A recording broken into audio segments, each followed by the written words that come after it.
अब देखिए, बड़ा आश्चर्य होता है, कांग्रेस की बैठक होती है, पूरे प्रदेश से डेलीगेट्स को बुलाया जाता है, लोग बड़े ही मन से आते हैं, तैयारी से आते हैं कि हो सकता है हमसे पूछा जाएगा कि प्रदेश का अध्यक्ष कांग्रेस का कौन बने।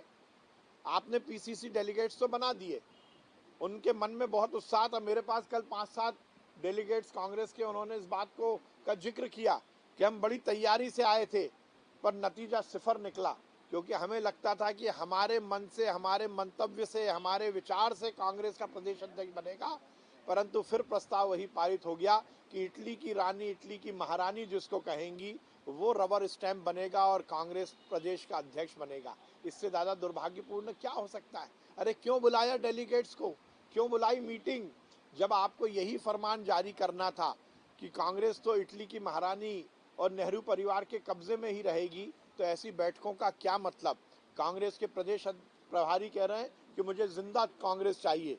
इसका मतलब ये तो उन्होंने बता ही दिया कि कांग्रेस मर चुकी है।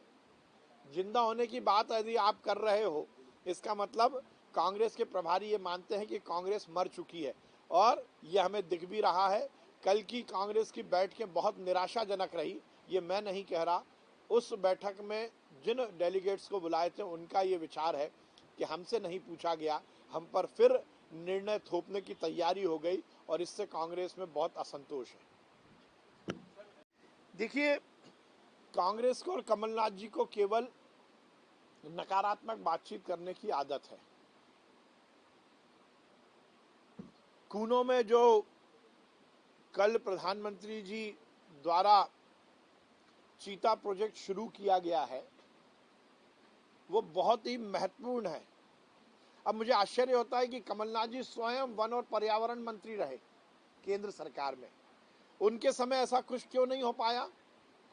देखिए, हम यदि इस धरा पर, इस पृथ्वी पर हैं, तो ये हमारा दायित्व है कि हम पर्यावरण का संरक्षण करें, उसका संवर्धन करें, इकोसिस्टम को मेंटेन करने, इकोसिस्टम को और मजबूत करने का ये एक बहुत बड़ा काम किया है केंद्र की सरकार ने और नरेंद्र मोदी जी ने। पहला पक्ष। दूसरा पक्ष, इस निर्णय से भारतीय जनता पार्टी की सरकार का जंगल और वन्य प्राणियों के संरक्षण का जो विचार है वो प्रतिपादित होता है।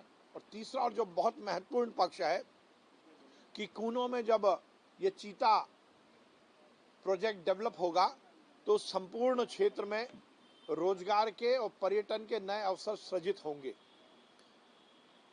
और ये केवल मध्य प्रदेश तक सीमित नहीं रहेगा।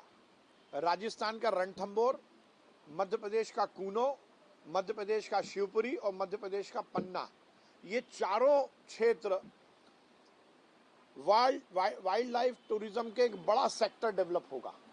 और यदि ये डेवलप होता है, तो टूरिज्म और पर्यटन के जिस प्रकार से नए अवसर सृजित होंगे, वो वहाँ के लोगों को रोजगार के अवसर देंगे, प्रत्यक्ष और अप्रत्यक्ष रोजगार। पूरी दुनिया इस बात को मानती है कि पर्यटन से बड़ा रोजगार सृजन करने का और कोई सेक्टर हो नहीं सकता। अब कमलनाथ जी क्या जाने, जब वन मंत्री थे तो वनों की कटाई में लगे थे, जब पर्यावरण मंत्री थे तो पर्यावरण को दूषित करते थे। अब वो क्या जाने कि ऐसे प्रोजेक्ट का क्या फायदा है। हर चीज में राजनीति करना कमलनाथ जी बहुत उचित नहीं है।